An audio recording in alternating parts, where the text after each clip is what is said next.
नमस्कार, स्वागत है आप सभी का। मैं हूं आपके साथ सपना। शुरुआत करेंगे बुलेटिन की। उत्तर प्रदेश सरकार में प्रावधिक शिक्षा एवं उपभोक्ता मामले मंत्री और अपना दल के वरिष्ठ नेता आशीष पटेल ने आज देवरिया में पार्टी कार्यकर्ताओं से मुलाकात की। वे अपना दल के वरिष्ठ नेता राजेश श्रीवास्तव के पिता के श्रद्धांजलि कार्यक्रम में शामिल होने के लिए पहुंचे थे। कार्यक्रम के बाद उन्होंने कार्यकर्ताओं के साथ बैठक की और मीडिया से भी बातचीत की। प्रदेश में प्राइमरी स्कूलों के एकीकरण पर उठ रहे विरोध को लेकर पूछे गए सवाल पर मंत्री पटेल ने कहा कि सरकार का प्रयास है कि प्रदेश के बच्चों को बेहतर शिक्षा और श्रेष्ठतम सुविधाएं मिले। मुख्यमंत्री योगी आदित्यनाथ के नेतृत्व में सरकार इस दिशा में लगातार काम कर रही है। अयोध्या में पूर्व प्रधानमंत्री अटल बिहारी वाजपेयी और सरदार वल्लभ भाई पटेल के नाम पर स्मृति द्वार बनाए जाने के निर्णय पर उन्होंने कहा कि ऐसे महान व्यक्तित्वों के नाम पर स्मारक बनना बिल्कुल उचित है और ये आने वाली पीढ़ियों को प्रेरणा देगा। इतना सिर्फ कहना है कि हमारे जो बच्चे हैं उनको श्रेष्ठतम सुविधा और श्रेष्ठतम शिक्षा कैसे मिले, इसके लिए हर सरकार का प्रयास होना चाहिए। और माननीय मुख्यमंत्री जी के नेतृत्व में सरकार इस पर आगे बढ़कर कदम जो भी आवश्यक है वो उठाए।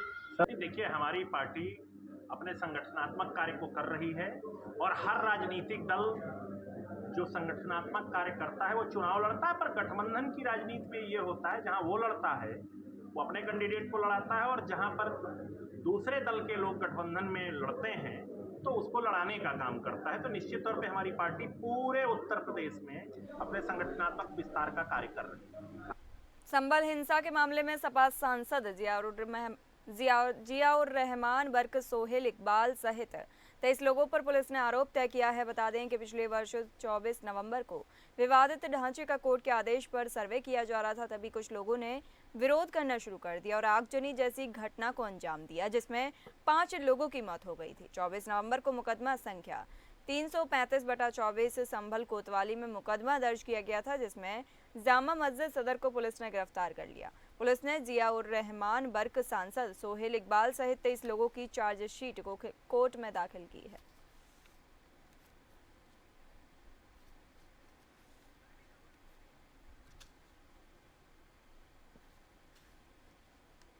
मैनपुरी में अवैध कब्जे पर बुलडोजर चला। बता दें, मैनपुरी जनपद के घिरोर तहसील के ग्राम अचलपुर में ग्राम समाज की जमीन पर अवैध कब्जा कर बनाए जा रहे निर्माणाधीन मकान पर प्रशासन ने बुलडोजर की कार्रवाई की है। दबंगों द्वारा पहले तो अनुसूचित जाति की जमीन को स्टाम्प पर लिखवा अवैध तरीके से अपने नाम कराया गया और फिर निर्माण शुरू कर दिया गया। मामले की सूचना के बाद एसडीएम घिरोर ने भारी पुलिस बल की मौजूदगी में मौके पर बुलडोजर कार्रवाई करते हुए निर्माणाधीन मकान को धराशायी कर दिया। जिला प्रशासन की बुलडोजर कार्रवाई के बाद अवैध कब्जाधारियों में हड़कंप की स्थिति देखने को मिल रही है। गिरोड से जानकारी लेने पर यह पता चला है कि ग्राम अचलपुर में ग्राम समाज की जमीन 15 बीघा है, जो एक मिनजुमला नंबर में है, और एक व्यक्ति जिसने स्टाम्प पेपर पे अवैध रूप से, जिसका कोई वैधानिक मत तो नहीं है, एक अनुसूचित जाति के व्यक्ति से पहले तो लैंड ट्रांसफर कराने की कोशिश किया, उसके बाद निर्माण शुरू किया। मिनजुमला नंबर जिसमें ग्राम समाज का हित है, इस पर इस प्रकार का कोई निर्माण बिना राजस्व अधिकारियों के पैमाइश के बिना अगर करा रहे हैं तो वो गलत है। ग्राम समाज की जमीन पर ऐसा कोई अवैध अतिक्रमण रहेगा, अवैध निर्माण रहेगा तो उसको हटाया जाएगा। इसी दिशा में एसडीएम घिरोर ने कार्रवाई करते हुए इसको हटाया। देवरिया में एक गंभीर मामला सामने आया है, जिसमें आरोप है कि अजय कुमार यादव ने जयप्रकाश यादव के ट्रस्ट एवं कॉलेज से जुड़े कागजातों और चेकों का दुरुपयोग कर करोड़ों की संपत्ति पर कब्जा कर लिया। पीड़ित जयप्रकाश यादव ने बताया कि अजय यादव को वर्ष 2006 में मानदेय पर फार्मासिस्ट नियुक्त किया गया था, लेकिन समय के साथ धोखाधड़ी और विश्वासघात कर ट्रस्ट और सोसाइटी से जुड़े कागजात और चेकों पर फर्जी हस्ताक्षर कर संपत्ति हड़प ली। शिकायतों के बावजूद प्रशासन ने कोई ठोस कार्रवाई नहीं की। कॉलेज कर्मचारियों को धमकियां दी जा रही हैं, जिससे भय का माहौल बना हुआ है। मैं कैप्टन जयराम यादव, बहादुर यादव मेमोरियल महाविद्यालय नगर पंचायत भटनी का प्रबंधक हूँ, और हमारी जो ज़मीनें हैं वहाँ पे उसे अजय यादव ज़बरदस्ती हड़पना चाह रहे हैं। इन लोगों को हमने पैसा दिया और उन्हें डरा धमका के अपनी ज़मीनें अपने नाम करा दी और उसकी शिकायत शिकायत मैंने थाने में भी दी है, तो कई बार थाने के चक्कर काट चुका हूँ, लेकिन अभी तक उस पर कोई कार्रवाई नहीं हुई है। और उसके बावजूद हमारे महाविद्यालय कर्मचारियों को डराया धमकाया जा रहा है, उन्हें वहाँ पर डर का भय माहौल पैदा किया जा रहा है कि कर्मचारी सब डरे रहे हैं। जिसकी शिकायत हमने पुलिस अधीक्षक को दी है और उन्होंने आश्वासन दिया है कि इस पर कार्रवाई। अजय यादव कौन है? अजय यादव हमारे साले हैं। यूपी एटीएस ने मेरठ के पल्लमपुरम में आर्मी जवान को AK-47 के 70 कारतूसों के साथ गिरफ्तार किया है। आरोपी मेरठ का ही रहने वाला है और उसकी तैनाती फिलहाल महाराष्ट्र में है। वह छुट्टी लेकर यहां कारतूस बेचने के लिए आया था। कार्रवाई के दौरान आरोपी ने एटीएस और पुलिसकर्मियों पर कार चढ़ाने का भी प्रयास किया। इसके बावजूद टीम ने घेराबंदी कर उसे पकड़ लिया। इस मामले में आर्मी इंटेलिजेंस समेत तमाम आर्मी अफसर जवान से पूछताछ करने पहुंचे। दरअसल दौराला थाना क्षेत्र के नंगली गांव निवासी राहुल कुमार आर्मी में जवान हैं। वर्तमान में उनकी तैनाती महाराष्ट्र के Ahmednagar city battalion MIC&S training centre में है। 9 जून को वो छुट्टी लेकर 1 महीने के लिए घर आया था। उसकी गतिविधियां संदिग्ध होने और गोपनीय इनपुट पर यूपी एटीएस से राहुल के पीछे लगी थी। राहुल किसी अभिनव नाम के युवक से फोन पर बातचीत कर AK-47 कारतूसों की डील कर रहा था। अभिनव ने राहुल को पल्लवपुरम में A2Z कॉलोनी के पास रात 10:30 बजे बुलाया। बताई गई जगह पर राहुल AK-47 के कारतूस लेकर अपनी हुंडई वेन्यू कार से पहुंचा था। इसी दौरान एटीएस और स्थानीय पुलिस की टीम ने उसे घेर लिया। पुलिस से बचने के लिए राहुल ने टीम पर कार चढ़ाकर फरार होने का प्रयास किया। घेराबंदी के दौरान राहुल की कार का शीशा टूट गया और टीम ने उसे दबोच लिया।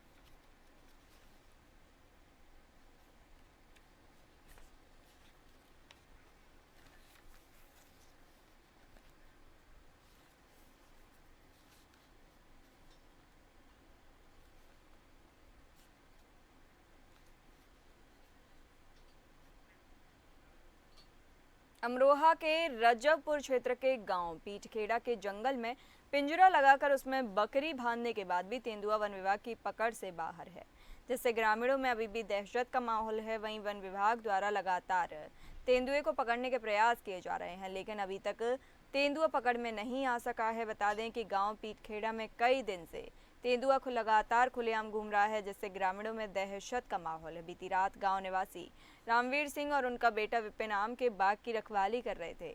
इसी दौरान उनका पालतू कुत्ता भी उनके साथ था। शिकार की तलाश में जंगल में घूम रहे तेंदुए ने उनके कुत्ते की गर्दन पकड़ ली और उसे घसीटते हुए अपने साथ ले गया, जिसके बाद उसको मौत के घाट उतार दिया गया।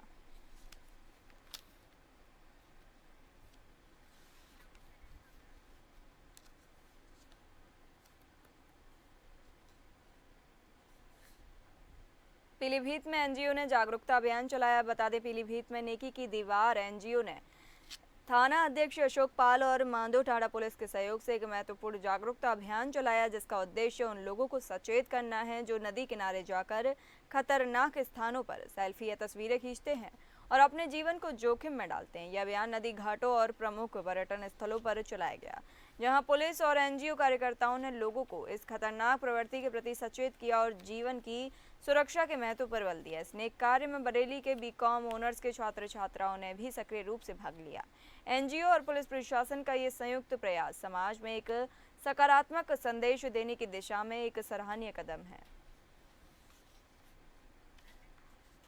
बताते चलें कि एनजीओ और पुलिस प्रशासन का ये संयुक्त प्रयास समाज में एक सकारात्मक संदेश देने की दिशा में एक सराहनीय कदम है, जिससे युवाओं और पर्यटकों में सुरक्षा के प्रति जागरूकता बढ़ेगी। पीलीभीत में नेकी की दीवार एनजीओ ने थाना अध्यक्ष अशोक पाल और मांदो टाड़ा पुलिस के सहयोग से एक महत्वपूर्ण अभियान चलाया, जिसका उद्देश्य उन लोगों को सचेत करना है जो नदी किनारे जाकर खतरनाक स्थानों पर सेल्फी खींचते हैं और अपने जीवन को जोखिम में डालते हैं। ये अभियान नदी घाटों और प्रमुख पर्यटन स्थलों पर चलाया गया, जहां पुलिस और एनजीओ कार्यकर्ताओं ने लोगों को इस खतरनाक प्रवृत्ति के प्रति सचेत किया।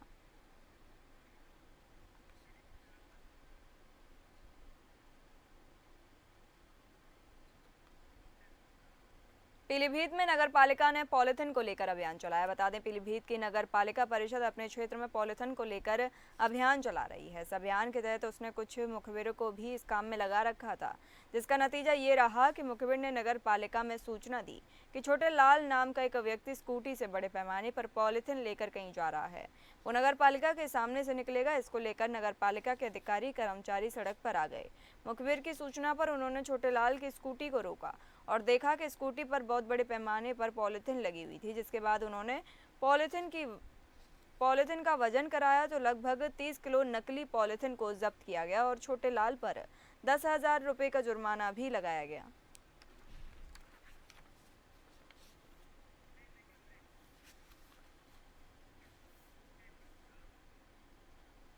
बरेली पुलिस ने बड़ी कामयाबी हासिल की, जहां पुलिस ने 2 लुटेरों को गिरफ्तार किया। बता दें, पुलिस की बदमाशों के साथ मुठभेड़ हो गई। पुलिस ने मुठभेड़ के दौरान 2 शातिर लुटेरों को गिरफ्तार किया है। इस कार्रवाई में एक बदमाश के दाहिने पैर में गोली लग गई, जिसे उपचार के लिए जिला अस्पताल में भर्ती कराया। पकड़े गए बदमाशों के पास से पुलिस ने 7,000 रुपये नकद, एक तमंचा, कारतूस और लूट में प्रयुक्त मोटरसाइकिल बरामद की है।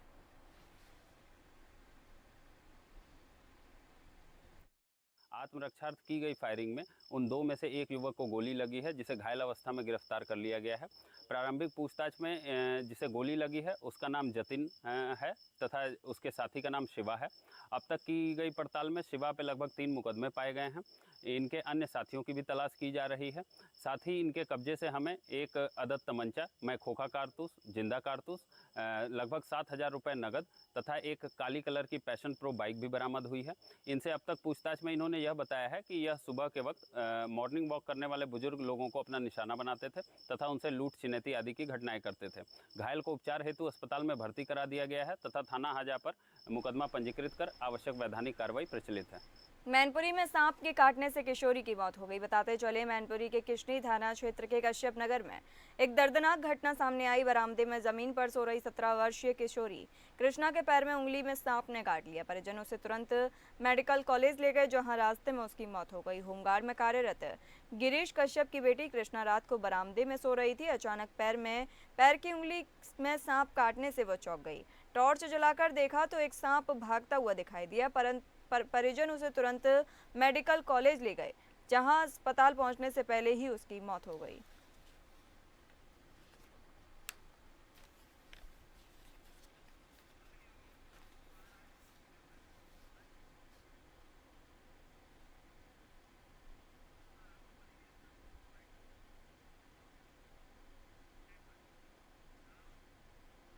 महाराजगंज के सीएचसी में लापरवाही का वीडियो वायरल हुआ है। बता दें, स्वास्थ्य सुविधाओं को बेहतर बनाने के लिए शासन द्वारा रुपयों को पानी की तरह खर्च किया जाता है। इसके बाद दावा किया जाता है कि अब व्यवस्थाएं चुस्त दुरुस्त हैं, लेकिन ये चीज़ सिर्फ कागजों तक ही सिमट कर रह गई है। धरातल पर इसकी तस्वीर बिल्कुल ही विपरीत है। ताज़ा मामला महाराजगंज के कुंवर घनश्याम सिंह सामुदायिक स्वास्थ्य केंद्र का है, जहां प्रसव अवशेष, जिसे प्लेसेंटा कहा जाता है, उसे कुत्ता अस्पताल परिसर में नोचता हुआ नजर आ रहा है, जिसका वीडियो अब सोशल मीडिया पर तेजी से वायरल हो रहा है।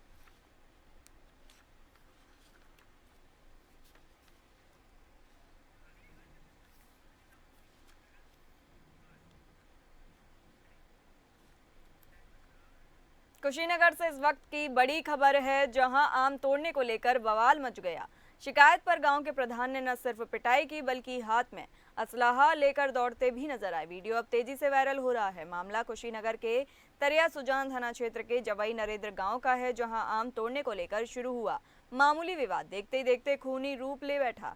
आरोप है कि गांव के प्रधान बबलू देवान के लोग राम नरेश सिंह के बगीचे में आम तोड़ने गए थे। जब राम नरेश ने विरोध किया तो उनका विरोध उन पर ही भारी पड़ गया। शिकायत करने पहुंचे राम नरेश और उनके परिजनों पर लाठी डंडे बरसे, और यह बात यही नहीं रुकी। प्रधान ने असलाहा निकाल लिया और उनके ऊपर असलाहा तान कर दौड़ने लगा। आरोप है कि उसने 2 राउंड फायरिंग भी की, हालांकि कोई हताहत नहीं हुआ।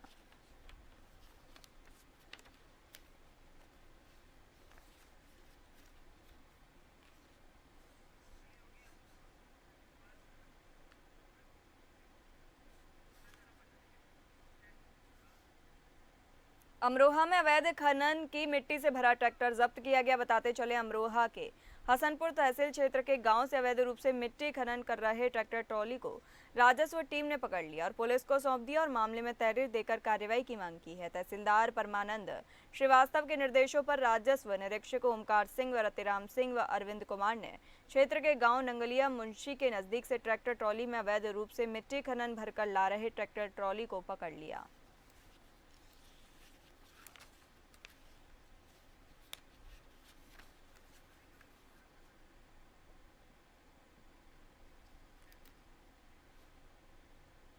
गाजियाबाद के मुरादनगर थाने के गेट पर रवि शर्मा की गोली मारकर हत्या कर दी गई। इस वारदात से इलाके में सनसनी फैल गई।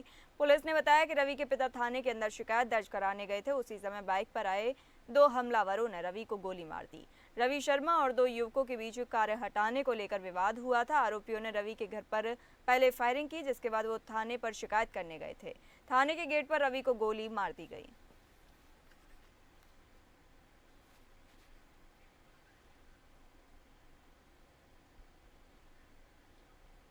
हरदोई में दिल दहलाने वाला मामला सामने आया है। बताते चलें कि जहां पति को धोखा देकर प्रेमी के घर पहुंची पत्नी की पति ने नाक काट दी। दो बच्चों की मां महिला का गांव के ही विदुर युवक से प्रेम लाप चल रहा था। इस दौरान हुए विवाद के बाद महिला भागकर प्रेमी के घर पहुंची। तभी प्रेमी के घर पहुंचे पति ने मुंह से पत्नी की नाक काट दी। प्रेमी अपनी प्रेमिका उसकी कटी हुई नाक को डिब्बी में लेकर मेडिकल कॉलेज पहुंचा, जहां गंभीर हालत के चलते बेहतर इलाज के लिए चिकित्सकों ने लखनऊ ट्रॉमा सेंटर रेफर किया।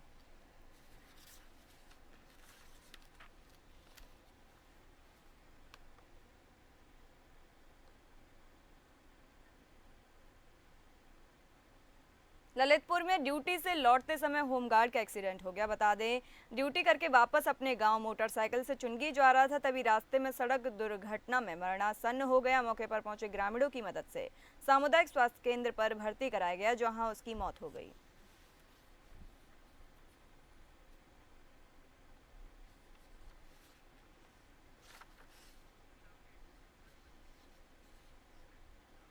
कौशाम्बी में मां बेटी ने जहर खाकर अपनी जान दे दी। बताते चलें, कौशाम्बी के सैनी थाना क्षेत्र के काजीपुर गांव में शुक्रवार को उस वक्त सनसनी फैल गई जब गांव की रहने वाली सोनी देवी और उसकी 8 साल की बेटी लक्ष्मी घर के अंदर बेहोश मिली। परिजन दोनों को आनन फानन में अस्पताल लेकर पहुंचे, जहां डॉक्टरों ने दोनों को मृत घोषित कर दिया।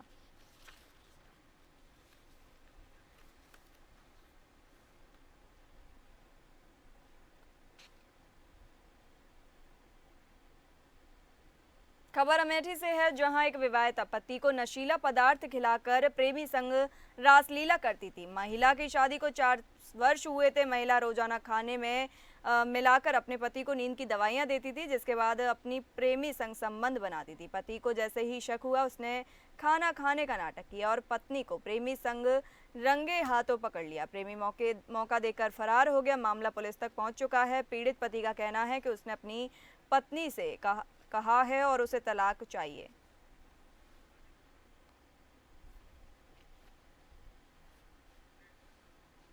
फिलहाल इस बुलेटिन में इतना ही। नमस्कार।